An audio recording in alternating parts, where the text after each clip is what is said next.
Hello everyone, welcome back to episode 3 of the Gender Garden podcast. I'm Cro-Magnon, aka Instar or Hikikomori, and I'm here with Aaron Max, Dead Shaman, Definitely Not Richie, Do Not Loiter, grodundHX, Ground, Cam, Riffy, Diffin Weigel, Userminusone, and Tristan Bay, and Dino Index. How is everyone doing today? I am We are doing doing wonderful. well. There has been very so happy. much chaos before this podcast. Incredible. And I just want us to have a semi-sane conversation, please. That is Totally not used to absolutely knowing no this many fun, and people. you know it. Okay, well, it's already descending into chaos, so. You know, I love it when like everyone talks over We should each other and strive then for there's like chaos. absolute silence. Like There's a temperament idea that I've been thinking about, and I wonder if the group would be interested. Yes. all right. Yeah. All right, give it the Temperament. spiel.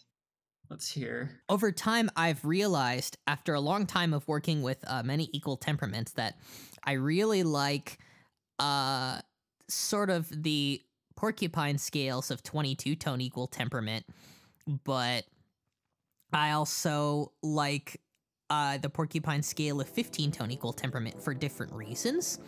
And I'd want to do something with jazz piano using a 15-tone equal tempered framework, because like it would be like somewhat playable with a MIDI keyboard and would match my profile and everything. But I just think those 720-cent fifths are a bit on the rough end, such that someone who's not used to this will complain. You know, they'll just think it's yuck. So I haven't done this yet, but what I'd like to do sometime is play with a piano tech a little bit and see how far I can stretch a fifth so that it's still like normie proof, like it's okay. It counts as a 3/2. And kind of make some sort of well temperament that can still be written in 15-tone equal temperament, but is maybe like close to some notes of 22-tone equal temperament. I don't really know exactly what I want out of this thing. Like, I don't know what notes I want to equal other notes, but basically I want things to be in the framework of 15-tet without 15-tet's roughness. And I'd also like to split the major third unevenly and have the split that you get be averaged so that it's not as like this middle step that approximates the major seconds isn't as wide as in 15-tet, but it isn't as small as it is in 22-tet. I know that probably just sounded like a lot of crazy stuff, but I've just been thinking about that a lot. I'm not sure how to approach it, and I wonder what you guys thought. Well, can I tell you about some well temperaments that I've been working on? Yeah, that sounds like a great idea. sure. Okay, so I'm gonna explain this faster than I did last time, hopefully. So all you need to know is I am insanely addicted to the interval 29/16, and recently in March, Scott Dakota found a comma with it that basically tempers 29/28 to be the same as 28/27, which works really well in the 2.3.7.29 subgroup. So what I did is I took that and I extended it so that the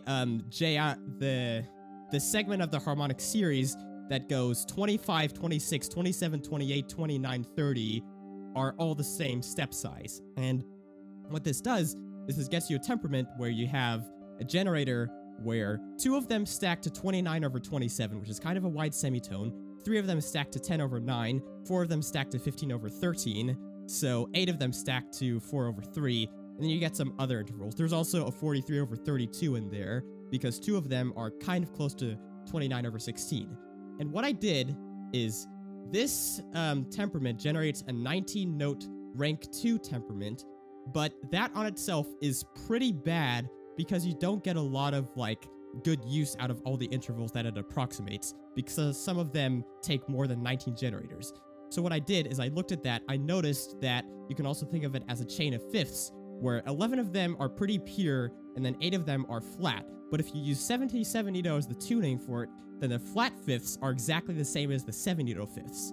So what I did is I constructed various variations of this, where I take these 11 pure fifths and 8 flat fifths and kind of rearrange them in different ways to get different kinds of scales that have pental harmony, septimal harmony, 15/13 based harmony, 29 limit harmony, and it all comes together in this really nice kind of well-temperament fashion where you get sort of like sharp and flat variations of the kind of intervals that 19 EDO has. And they are called the glimmer scales, but I'm not going to explain that right now.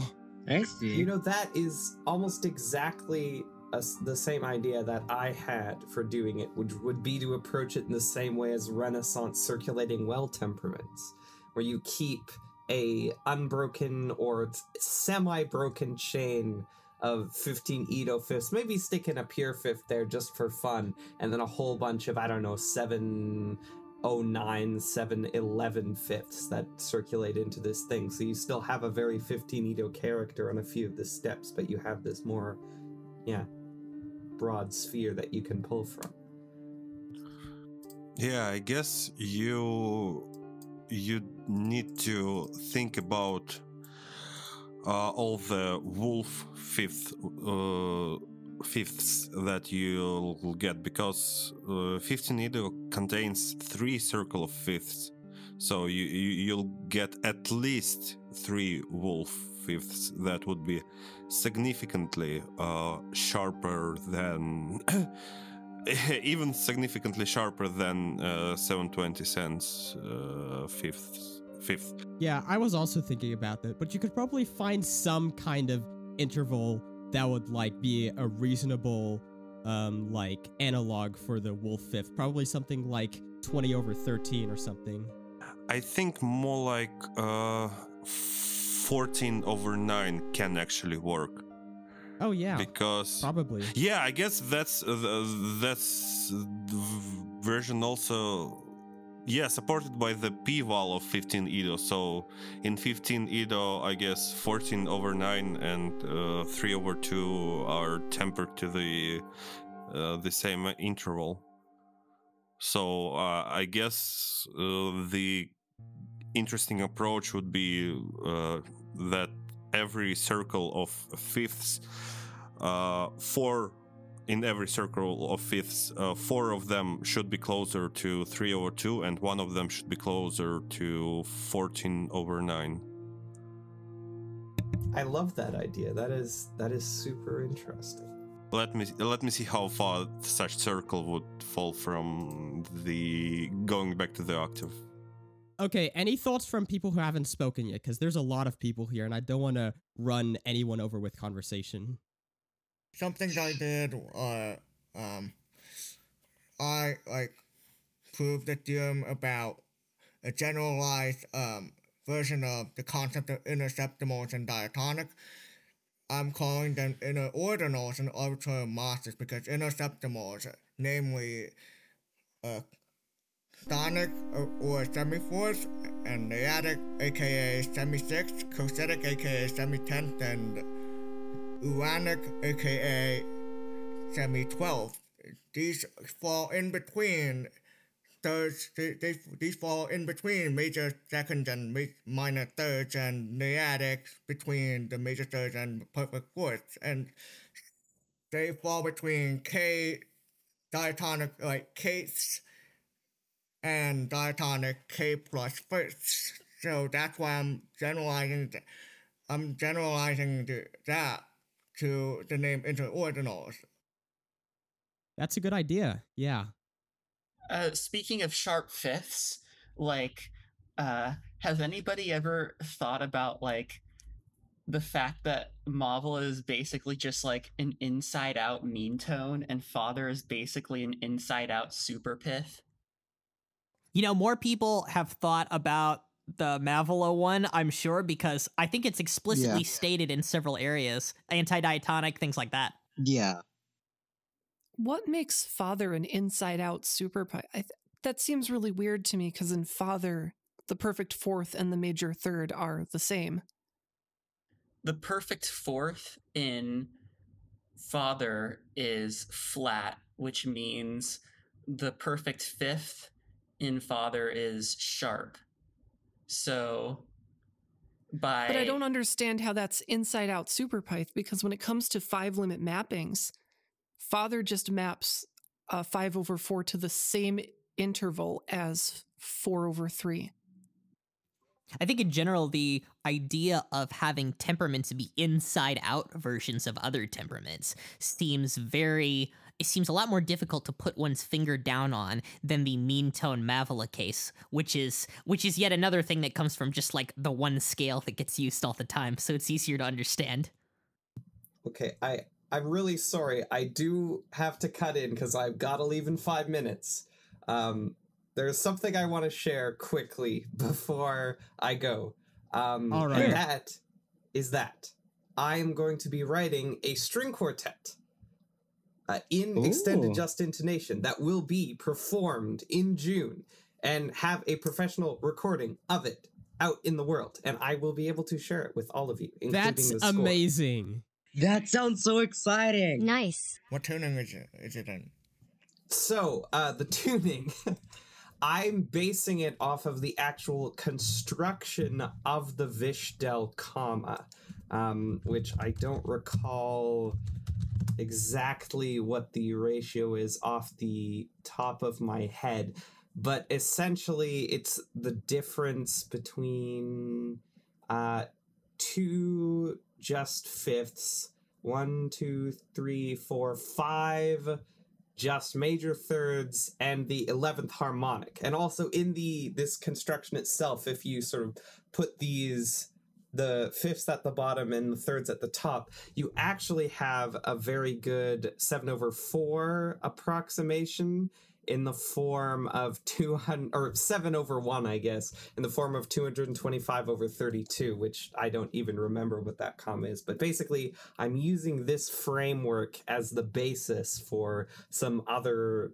extended just harmony and a few sort of divisions between the different intervals. And of course, because I have both 11 and 7 approximations, I'm treating the central point, which would be a just major third in the actual construction, as like an actual half division of this thing. So this is the basic framework I'm working off of. I'm doing some other things, but yeah, when it comes out, I will be able to tell you a lot more about it because it is currently being built. That is very exciting. The comma is 5632 over 5625, so... Thank you. Like, I love the idea of string compositions. My background is in vocal music. Oh, and me too. For me, like, I really gravitate towards string compositions because it's like, it's a much different sound, but it's also somewhat familiar in that you're not necessarily constrained to one method of tuning with the natural form of the instrument. Yeah. Because a lot of times in the string, in like small string settings, you'll have the group like actively trying to tune to more just ratios. And now that I'm experienced in more like advanced choral settings, I'm now getting used to directors who are who focus a lot on the intonation and how the voice produces like how like voice shape can like create sharper or flatter sounds relative to the actual pitch that is trying to be sung. My friend actually wrote a paper on this when he, so he's also a professional singer, same as me, and we sing in a lot of the same ensembles in my city, but he's also a trained linguist and psychologist, and his graduation essay or honors essay that he wrote was on the perception of tuning based on vowel quality in sort of different settings. And it was basically what people had theorized for a long time. And there are some other studies about this as well, that the vowels that tend to have sort of more emphasis on the higher harmonics will essentially make people think that the intervals are sharper. I believe it might have been the other way around, but no, that's correct. That's correct. Yes. So yeah, it's really awesome and interesting. And I've also found the same thing. I'm really glad that I can sing in ensembles that have that really strong emphasis on tuning, because for a long time, even in sort of the higher youth choirs that I was in, that was something that always bothered me. Of course, it's always sort of a striving for an unachievable goal, but a lot of the basses in our ensembles tend to sing with like really like deep, like trying to make like really dark space in their mouth, but that eliminates the higher harmonics a lot of the times. And like we are like almost always flat. And I remember our director making a joke about like, wait a minute, are the basses sharp this time? Nope, they're flat again. Oh. But it was all in like good faith. But I've noticed like in a lot of the ensembles that I've been in, like that was the number one thing to focus on in the lower parts section, especially the basses, because as my new director, my current director puts it, they are the ones who are laying the foundation, and they're the ones laying the first set of overtones because they're the lowest voice. Imagine making your vowels sound very deep without lots of high harmonics. Couldn't be me. Yeah, it's interesting. I think I tend to sing with a very round sound, although there's a lot of nasal resonance in my tone when I go in that direction. So it's some sort of an intermediate thing. I'm thinking back to the string quartet.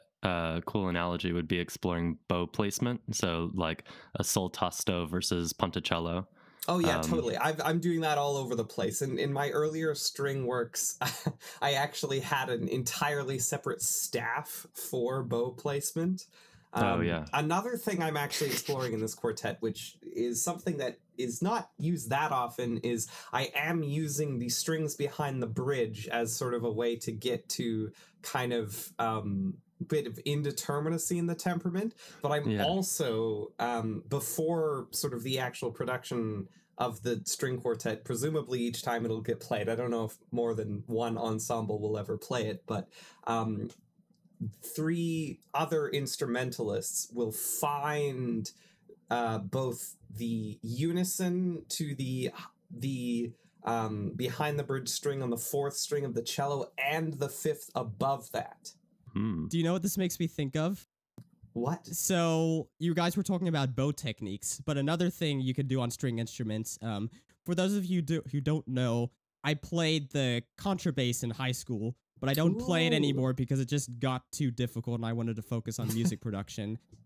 I have a friend who was a double bass player for some stuff.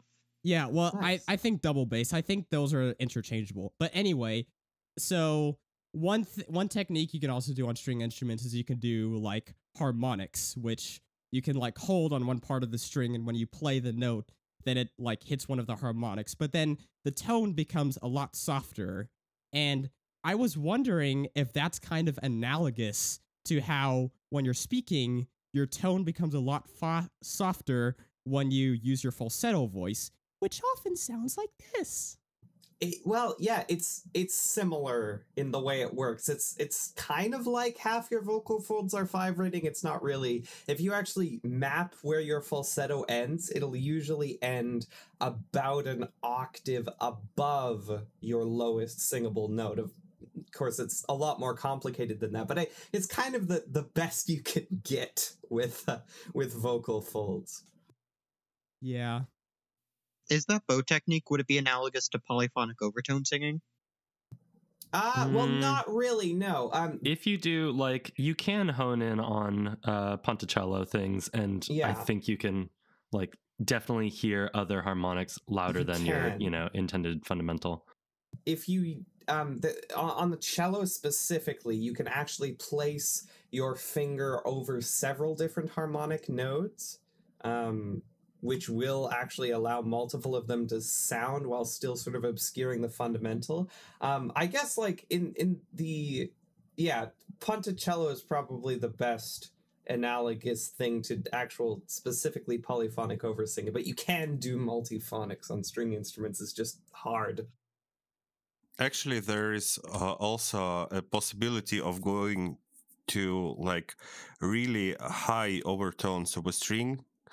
You can there is a certain technique where you kind of play it like if you're trying to play the 3rd harmonic and at the same time play something on the same string. Like if you're trying to get the 5th harmonic, artificial harmonics. You actually get the 15th one. It is possible. Yeah. Yes. And I really love this technique because you can get to a very high notes on a bass guitar. The only problem being that if there is a lot of inharmonicity in your strings, those higher harmonics might be majorly out of tune. One of the strings on my bass is so thick that I can't reliably tune it based on the second harmonic. Wow.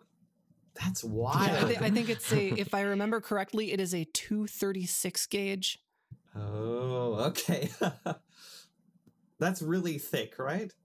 It is very thick. Yes, I have it tuned to E0, which is an octave below the standard. Wow. Low E. Wow. That's whack. That's really cool, though. But also, I do need to go. Steven asked if I'm allowed to tell the chat who the ensemble is. I would love to say who the ensemble is. Unfortunately, I do not know at the moment.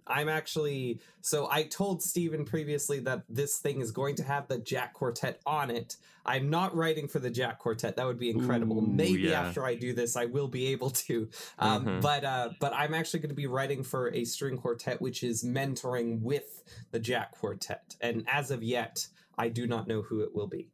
Hopefully this quartet will be played by real humans. It will. If I don't, I will get my money back because it's going to be a quartet of Xeno indexes. Oh, yes, humans. That would be incredible. I kind of want to write something for a quartet of Xeno indexes now, but I need to run. I am so sorry, you guys, but I do have to leave. And it was great to see you all. Goodbye, Richie. Goodbye, Graham. Bye-bye. Goodbye, Farewell. It was great to have you on again. See you next time. Goodbye. Farewell. Bye. So I had a couple things that I wanted to say earlier, but the conversation was moving so fast that I didn't really have a chance to get it in. First of all, about the inside-out temperaments. Mavila is like an inside-out mean tone because it reverses the mappings of the two pental thirds, as in mean tone, 4 generators up is a major third, and 3 generators down is a minor third, whereas in Mavila, 4 generators up is a minor third, and 3 generators down is a major third. But for superpyth, 9 generators up is a major third and 8 generators down is a minor third. So if you wanted to come up with an inside-out version of superpyth, that would actually be schismatic temperament, because in schismatic, 9 generators up is a minor third and 8 generators down is a major third. But superpyth is a 7-limit temperament, isn't it? It's 237 subgroup, I thought. Oh, no. Okay, this is a common misconception. The 237 subgroup one is archy. It is not superpyth. Superpyth is 237, but there is a 235 version. I hate this so much. As a habitual superpyth user, when people refer to archy as superpyth, that is, a hard diatonic scale. Superpyth does not work unless you use the 12-note MOS, because that's the one that contains the 5-note, the 5-limit intervals that define superpyth, as opposed to just archy. Oh, so archy would be only 64 over 63. Would that be? That is correct. And superpyth is, I don't have the comma memorized. It's 64 over 63 if you're counting the 7 limit. If it's just the 235 version, there's also what comma does that temper out then? I can't remember the comma, but it's a pretty complicated comma. It's like, on the order of like 10,000. Let me just put it in my calculator and see if I can find it real quick. It's 20,480 over 19,683. So what would the difference between 64 over 63 and 20,480 over 19,683 be? Would it be like the landscape comma or something? It's 2,240 over 2,187 would be the differences between those two commas. Does this thing actually have a name? Because which one? The 2,200 and or the 20,000? 2187. Like, I'm trying to find a name on ZenWiki. I can't find it. Are any of you ever surprised by how often common intervals you'd think would be thought of very quickly just don't have names? Yeah, a recent example of that is 221 over 220, I believe.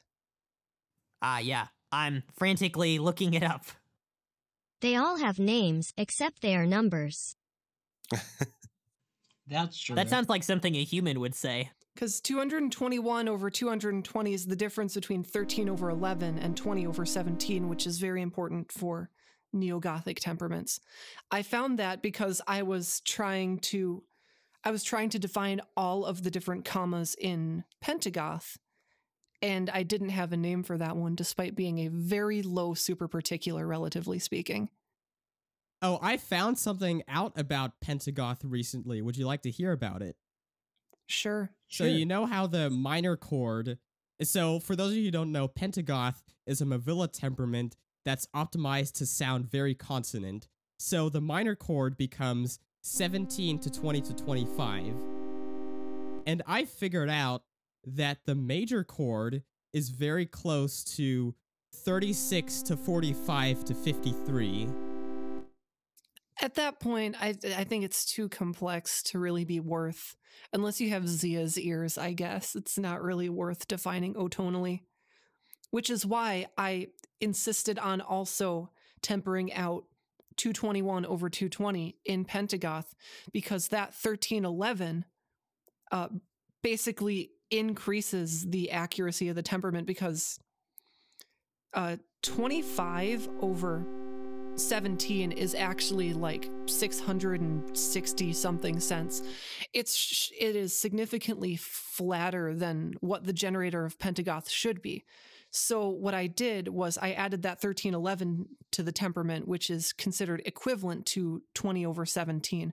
And what that does is, first of all, if you're not thinking about that chord otonally, 13 over 11 is a simpler ratio than 20 over 17. Second of all, stacking that with 5 over 4 instead of 20 over 17 produces a sharper cat-a-fifth, basically, that is that ends up being closer to what a good pentagoth generator would be. Basically, a good pentagoth generator is in between 5/4 plus 1311 and 5/4 plus 20 over 17. I see. So I wanted to talk about, let's see. I mean, I actually made a list of things to talk about. That's good. But yeah. So is there like a least harmonically accurate, like, equal temperament, like, ever? Because I've been trying to answer that question for years, because I've been wanting to find the most dissonant scale, because I feel like that would be interesting to use when I actually want extremely dissonant sounds.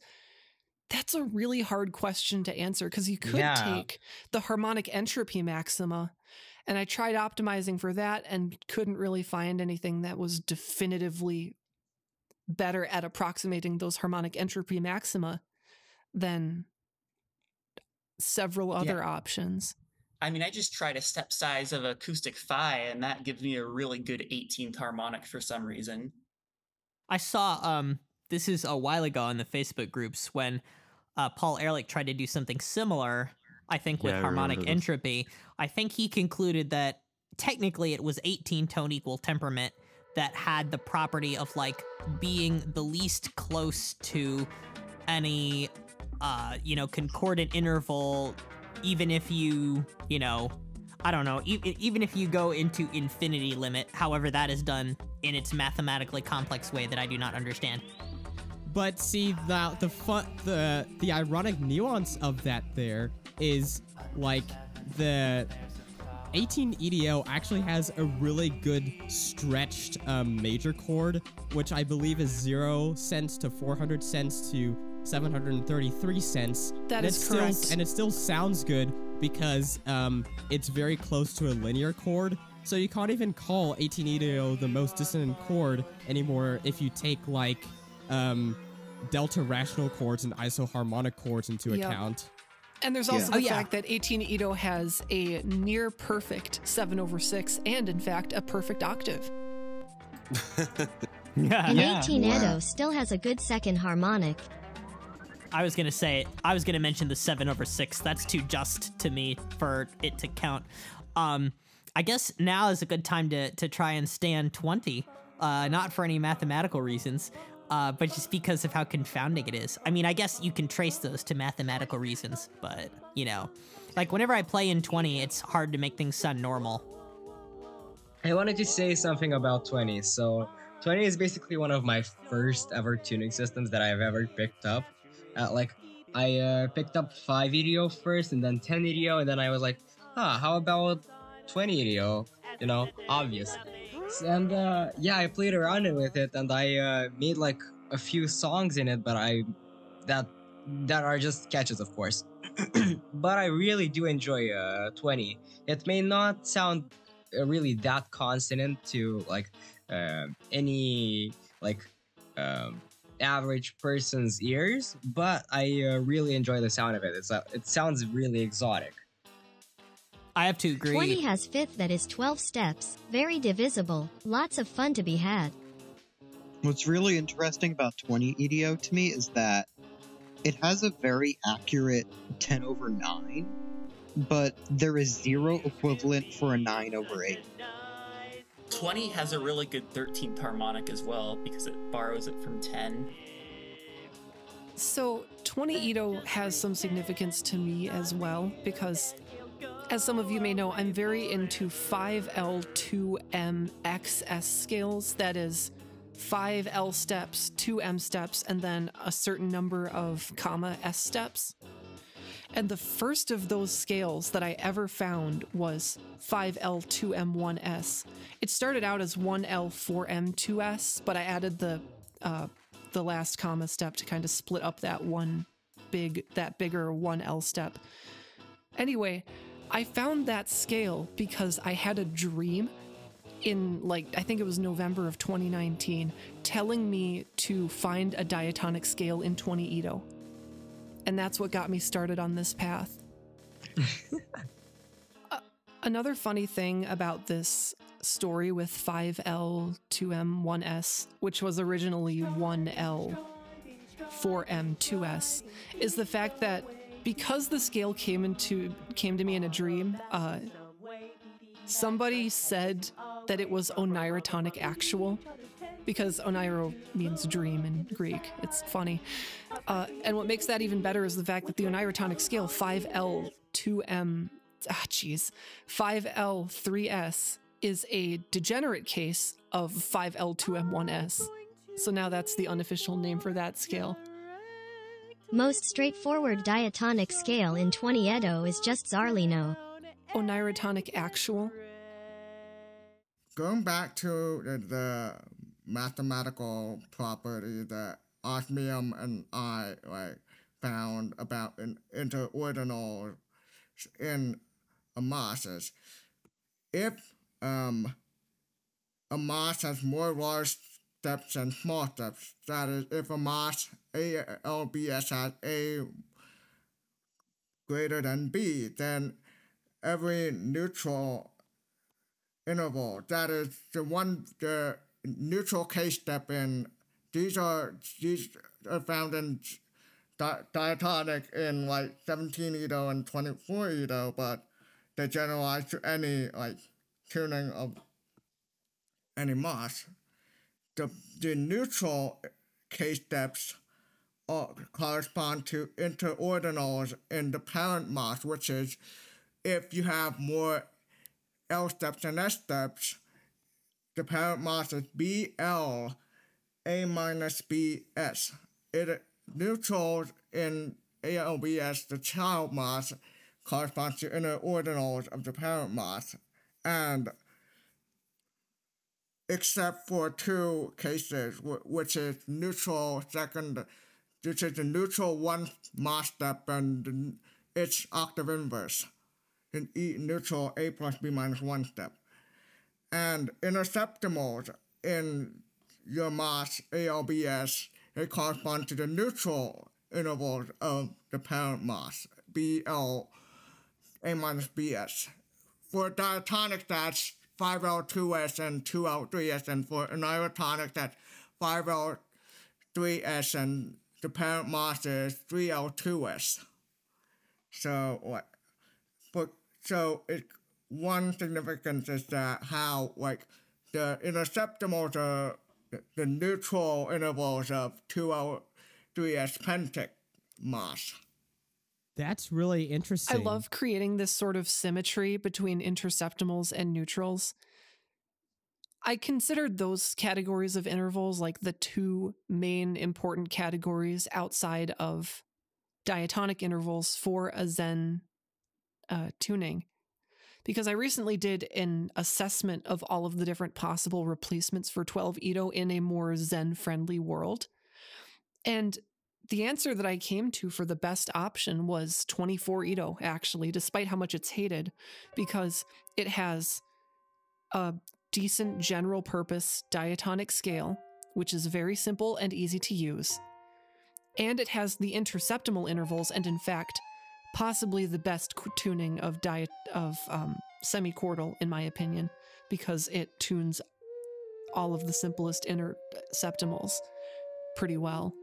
And then it also had neutral intervals, which makes it compatible with maqam systems of tuning.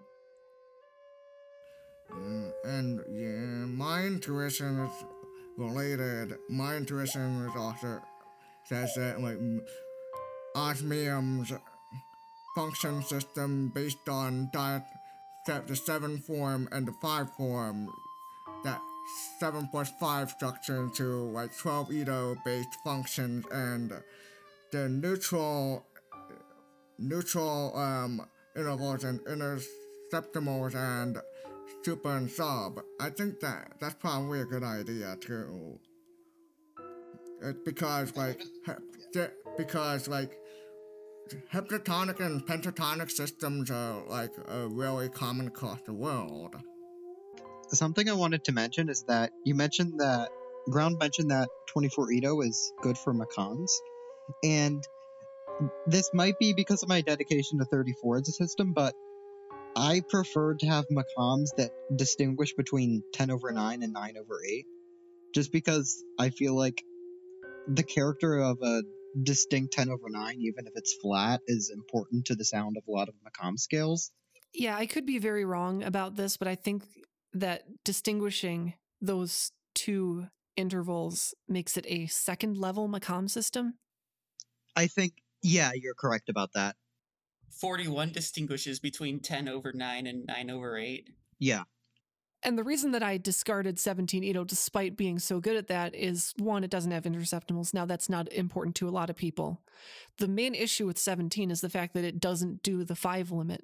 And you could go up to 34, but that is too big for a lot of instruments. And also, it introduces extra complexity in order to get those 5 limit intervals, whereas in 24 Edo, the 5 limit intervals aren't great, but at least they're accessible within the diatonic scale. You could go down to 31. But 31 doesn't make the same distinctions that 17 and 34 Edo does for a maqam system. I think 31 will be better than 24, just because it gives you a decent 5 limit diatonic, unlike 34, because the diatonic is a 3 rank system in 34, or rank 3 system in 34, but in 31 it's obviously a rank 2. 31 is great, but it is just too big. You can pretty easily make like a 24 Edo flute or guitar, but 31 is much more difficult. I really like how you included instrument construction in your process for finding this tuning, and kind of wasn't something I expected. And then you just said, "Oh, 34 would be too big," and I was like, "Ooh, I wonder what really makes a tuning too big." I know that 31 is kind of like an edge case, I think, for guitars that are a normal size. Of course, you have guitars with larger necks that people have used, and there's been success with things like 26 and 27. So maybe somewhere around 27 notes per octave might be too much for a standard guitar size. Not sure. What about the kite guitar? That's 41. Yeah, I was gonna say kite guitars allow for more. But there's 20.5 notes per octave such that you're playing like half of 41 in a clever way and not actually having 41 equally spaced frets per octave. Yeah, 41 works great for guitar and terrible for everything else. Oh, I'm staring at my metallophone. Except for the tonal plexus. That's very interesting to me because, like, from just a pure theory standpoint, I noticed on the wiki that 41 is considered like a quasi-universal temperament, while if you actually try to implement it in, like a real-world instrument, then that title just completely is dropped because it's just near impossible to be able to implement. Yep, it's just too big. Yeah, and especially because it's diatonic, a lot of diatonics get pretty whack the higher you go. The diatonic scale of 41 Edo is fine because, it is generally, if I'm using a diatonic scale around that range of generator, I want something that is a gentle temperament because that uses a pretty accurate fifth that sounds nice and optimizes some pretty low complexity thirds. 41 doesn't really do that. 29 is where you start getting into that range, and that's why I like using 46 Edo as my universal temperament, quote unquote, because there are no universal temperaments. But 46 is the one big Edo that I use because it has such a good diatonic scale. At least it can do strudel. Yeah, I don't care about that. It's so annoying that instruments in real life don't play as many notes as we can hear and distinguish and want the color of. I wonder what life would be like if the haters were actually right and the J and D was basically a semitone. How would life be different? It would be so much easier. Yeah. But I wouldn't have nearly the joy that I have with Zen. I love Zen. It makes me happy and it makes me feel like, well, it doesn't just make me feel like, I am making genuine music theory discoveries in Zen. And I think that's incredible. Yeah, it happens so often and it's just, my God, it's amazing.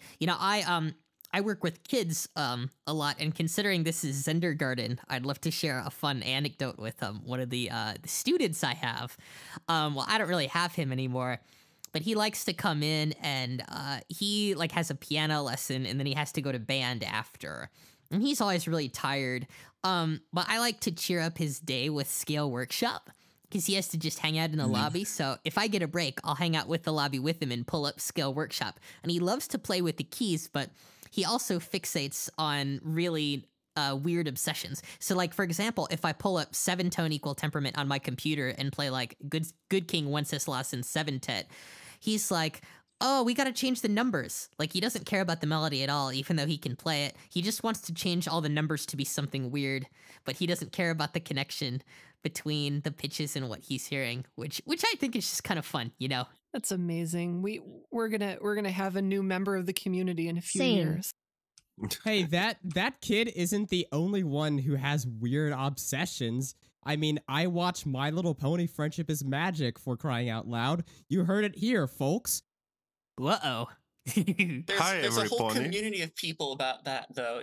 It's not absolutely unheard of. Yeah, but it doesn't have the best reputation either. Right. And now I'm on this weird intersection between that and Zen. One of my arch nemesis is a brony, by the way. I'm sure he'll never hear this, but How anyway. do you have an arch nemesis in real life? I've got quite a few.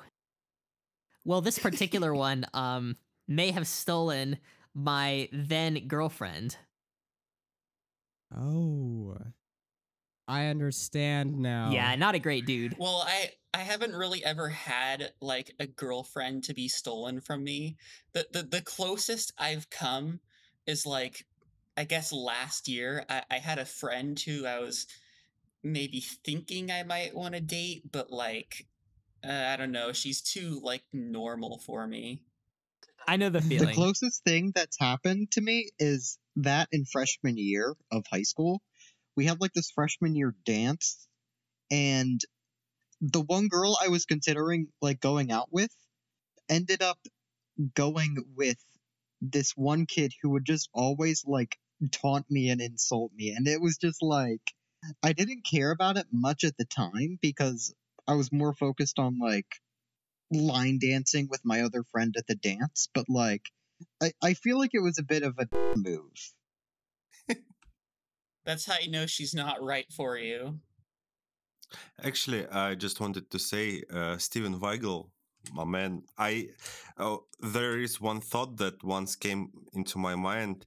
I once realized that I cannot imagine you being angry, like at all. It is just unimaginable for me. Great. No, now I'm thinking like the exact same thing. No, I totally That's see it. very sweet. Steven Wiggle. It's amazing how Steven kind of has supervillain vibes, and yet you can't imagine him being angry. It's like, I've yeah, had nice true. teachers in the past who have gotten angry. Like, I can't imagine even Steven doing that. I can't either. Yeah, I completely agree with that. There are just some people that have like personalities that are so strongly limited to like a certain range of emotions, not always in a bad way, that you can't imagine them being outside of that. That's what Steven is. That's why I said, apologies for cringe, that he has Pinkie Pie vibes. And that's he even agreed, and no, I don't know if you agreed or not, but you did change your name to match it, so I'll accept it as half canon. I sent that meme to my friend and I was like, hey, I don't know the ponies. Can you explain this? And then he just revealed that he didn't know the pony's name. And I was like, oh, I know more about this than you. Also, Steven, I just, you sort of inspired me to learn subharmonic singing because of like a comment that you left on one of your YouTube videos. I think it was the Bridge Over Troubled Water one, because you were singing like a B2 with subharmonics. And the only time that I've actually used subharmonics though was to sing a C2 in a piece we were doing. And my technique was just basically, because in the choir there's also a part that's singing C3, start on C3 and then like adjust the voice to get the C2 down as fast as possible. And like, I don't think I got it done perfectly because it was like a 45 something minute performance, but I still am semi-addicted to trying to sing subharmonics. Oh my god, yes. I'm so glad you mentioned that. It's very, very fun when you make that discovery, and I think it was good for me in my videos as well. I'm pretty sure the first time I subharmonically sang a note in any of my videos was my like Deck the Halls microtonal video. It's the low D flat you hear as we modulate into G sharp major. Oh, I shouldn't say D flat then. It's a low C sharp. Whoopsie daisy. I got my harmonics mixed up. Is it second octave D sharp or first octave D sharp? Like a D sharp 2 or a D sharp 1? I guess if middle C is C4, yeah, then it would be D flat 2. Okay. C sharp 2. I shouldn't say D flat, because I'm like playing an E and everything and then modulate to G sharp, and so it's a C sharp minor thing. But yeah, that was the first one, and it kind of sticks out. It's great. Subharmonic singing is great. I've been doing a lot of vocal experimentation to figure out what sounds go where, and subharmonic singing, it's really cool because you very clearly get the low note, but it's also a very different sound than like actually singing a low note with your chest voice. And I've also been I've been experimenting with various ways to transpose that down as well. And I figured out that I think the best thing for me to do is use melodyne and flatten things out a bit, just because in the low register it's so hard for me to keep things constant. Yeah. And then I blend it with some other stuff. So I'm experimenting with blending various voices together. But I haven't put in as much work as I would like on a lot of the videos. Like, you know, the other choral people, they'll always have, like, they'll always like quadruple track their voices and stuff like that. And I have not put any of that kind of work into a lot of the things I do, except for the Brendan Burns Electric Plains cover with 50 Stevens. But the acapella album will change that. So there will be lots of multi-tracking, and it'll be a lot of work, but it'll be good. I'm just annoyed at how limited my vocal range is. Like, I can sort of go down all the way here, but that's not even that low. And I can kind of go all the way up here, but then my voice just strains so much and it's so hard to talk there. It just annoys me. Yeah. I sang in my falsetto way too much as a kid, so now I have like a fairly limited falsetto range. Like, I can quasi-sing a C5, then I'm out. Whenever I'm humming along to, like, microtonal music that I'm listening to, I use my falsetto voice like 70% of the time, and then like my real voice 30% of the time, depending on like what part I'm singing. Like da da da da da da da da da da da da da. Bonus points if you can guess what song that is. Waveblender. Yes, it's Waveblender. Yes.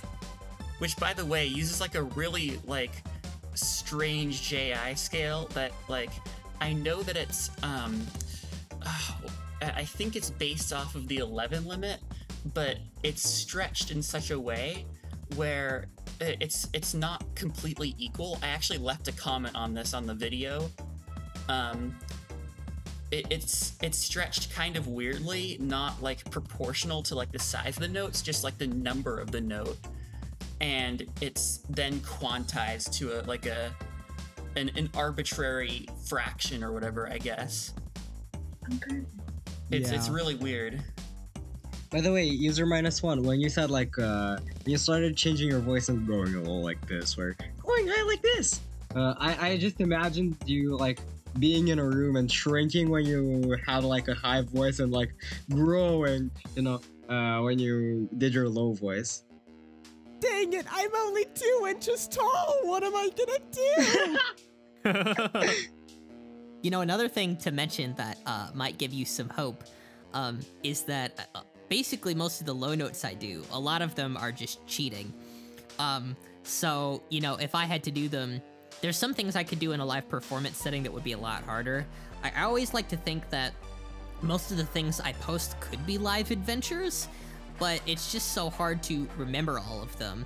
And I don't think that the vocal things qualifies that. It's almost like, it's like fixed media, but there's tunefulness involved, and yes, so a lot of the low notes that I'm doing are cheating, and it is totally legal and fine. There's also a certain point on the piano, I think, where, you know, things start to bottom out, and eventually you don't have a note, you know? Like, after a while, like, it just sort of sounds like low mud, unless there are very specific qualities to the sound that you imbue. So I like to think that the F that is kind of like a sixth above the lowest note on the piano is sort of the lowest, not really the lowest, maybe more like an E flat. But you know, that's around the lowest area I want to go generally, unless there's a very specific purpose. And I've also been trying to use whistle tones unsuccessfully. So I'm trying to get, let's see, I'm looking at my piano now, trying to count the octaves. 1, 2, 3, 4, 5. Trying to get 5. Nice. One thing I will say is, ironically, even though I have a limited range, I actually have very good control over my vocal fry. I think that's what you mean by cheating, right? When you use your vocal fry range instead of your chest voice range. Am I correct? No. By cheating, I mean singing my voice in a higher register and then transposing down with software. I'm doing that as well. I do it in combination. Yeah, vocal fry is a lot less cheating than that. I've been trying to learn how to use vocal fry to like get really low notes. I'm not good at it. I've always wanted to try and create like my own practice tracks for songs for other people by like taking my voice in the most comfortable octave, then raising it for stuff like sopranos and altos. Except I don't have the best software, so it just ends up sounding like Alvin and the Chipmunk remixes. Oh, lovely. But one thing I wanted to quickly demonstrate is how low my vocal fry can go if I just try to control it. Wow, great. Really Thanks. well. Thanks for the demonstration. Really good demonstration there. Actually, have someone tried, except for me, tried inhaling subharmonic singing? Oh, you mean like talking by inhaling instead of exhaling? Yeah. With like subharmonic stuff, because yeah, I've tried doing that. Inhale, the subharmonics are way easier and way more controllable, and you can go like really low. Like let me try something.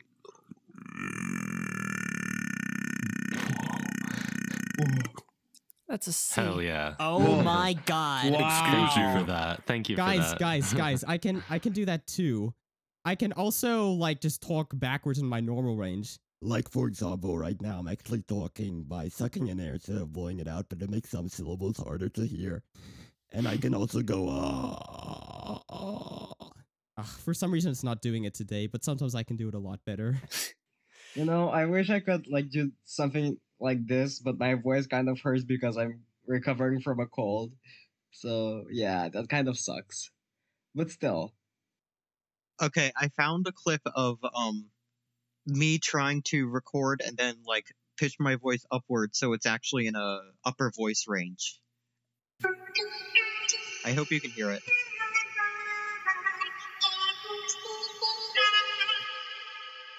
Yeah, like you started it. It's Nightcore. And we kind of heard like, weird.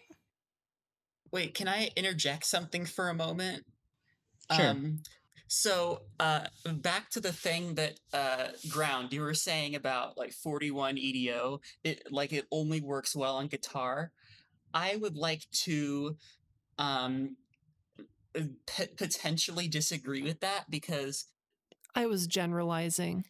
There's probably a way you can make a piano in 41. Oh, totally. But I just said that like it only really works well on guitar. Sure, you can make other instruments in 41, but they wouldn't be much better than us. They wouldn't work much better than a similar instrument in 40 or 42 or 43. It's just that 41, the way that it maps intervals, works really well on guitar and not much else. I could play 41 EDO on automatone. I just need like a bunch of decades of practice to do it. Hold on. I have an automaton. I actually have a deluxe one. Is it possible to install frets on an automaton? That's my question. Oh, that would be so cool, I think. They have like the digital automaton, but it's just like a regular keyboard thing. And it's really expensive. I mean, even the deluxe one was expensive, but I got it for Christmas, so I didn't actually pay for it. Hang on, let me hack my deluxe automaton real quick so that it plays microtonal tuning. I brought my automaton, but it ran out of batteries.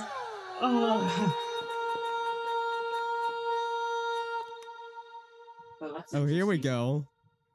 Steven, you sound a bit different. What happened?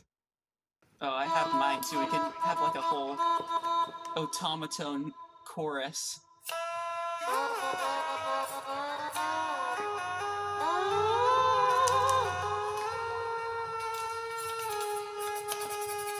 That sounds so sick.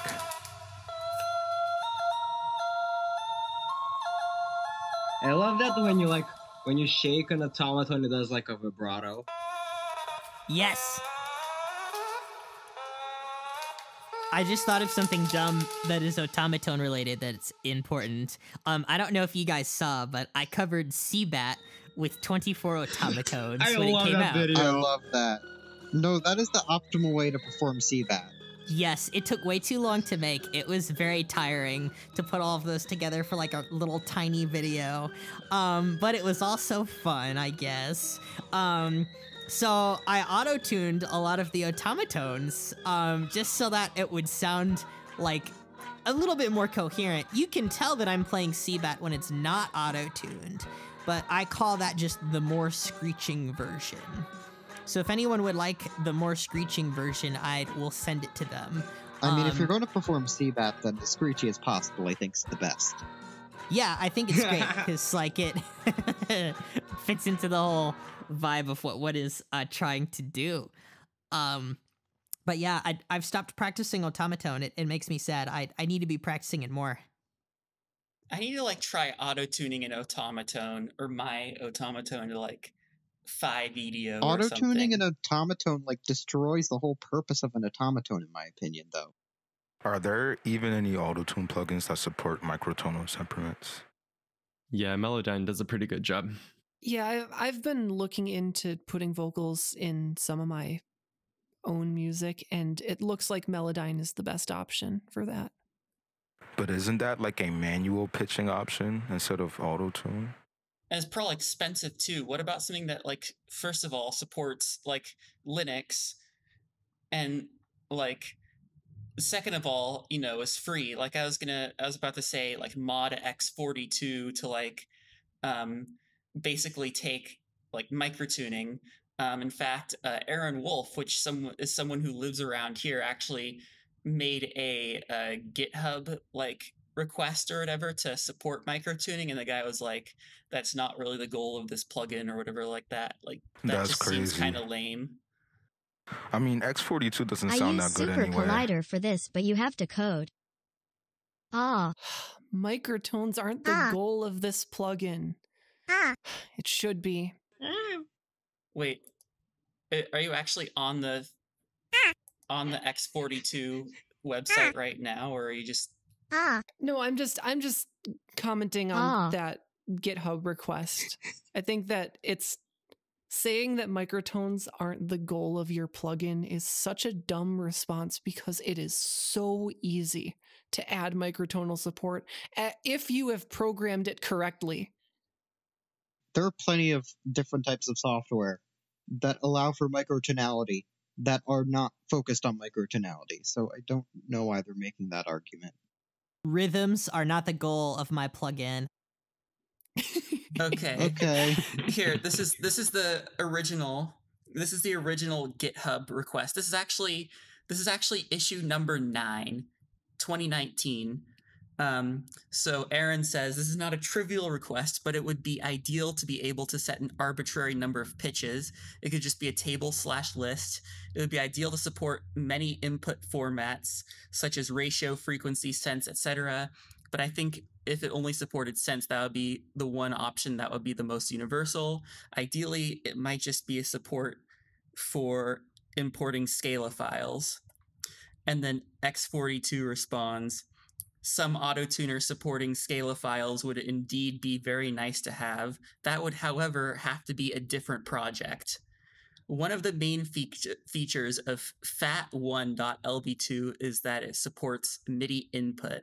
You can play a melody and retune live. That only works with 12 EDO. Granted, there's a MIDI tuning standard, but I expect that's not what you want. While processing may be similar and reuse some code, control and interaction would be vastly different to FAT2.lb2, as would be session state. So it just basically goes into like, you know, the library or whatever that they're using. Yeah, we all know how MIDI only works for 12 EDO. That's why I never use MIDI when I'm writing anything. I use tape recorders and parchment paper. That's why we should go back in time and eliminate MIDI from existence. Yeah, bro, MIDI sucks. I hate it so much. I was being sarcastic. MIDI absolutely supports microtonality if you know what you're doing. Well, it's MTS and it's all like sysx data, which is like something that most DAWs that are like heavily in use today don't support. I mean, theoretically, MIDI just has 128 notes, and you don't have to use the 12 EDO mappings that they recommend that you use. Anything that you can do with 128 notes, you can do with MIDI. Well, if I were to like make a microtonal like MIDI keyboard, which I've actually been working on, I'd want it to use up to 4 MIDI channels at a time. So I get 512 notes and be able to, play like 9.5 or so. Yeah, that's what I did. Like 9.5 octaves of 53 EDO or something like that. I've tried using multiple MIDI channels per track in order to write in big tunings, and it's just not great for workflow. So I think 46 EDO is kind of the limit for me, because then I could just create a new track that's 2 octaves up or whatever if I want more range. That is a really excellent point that not enough people bring up that I wholeheartedly agree with. I draw the line at 72, but maybe that's a bit too big even. 72 doesn't even let you get 2 full octaves in one track. Well, that's with one MIDI channel though. I'm saying put 4 together and use that. That is so much work. What would be amazing that I've just thought of, and I never realized that I hadn't thought of this before, is if a DAW let you scroll to the bottom of one channel in the piano roll and then leave you at the top of the next channel in the piano roll, that would be incredible for workflow. The problem with using big tunings with multiple channels is just that if I'm working in the piano roll and I want to move something down a step, but it's already at the bottom of the channel, I have to copy and paste it into the next channel. Mm-hmm. We should make our own DAW and abandon MIDI altogether. We should call it Zab. I've talked a little bit about this, and Starshine has been doing an excellent job of organizing people's thoughts for a Zen harmonic DAW. I am absolutely going to help with that project.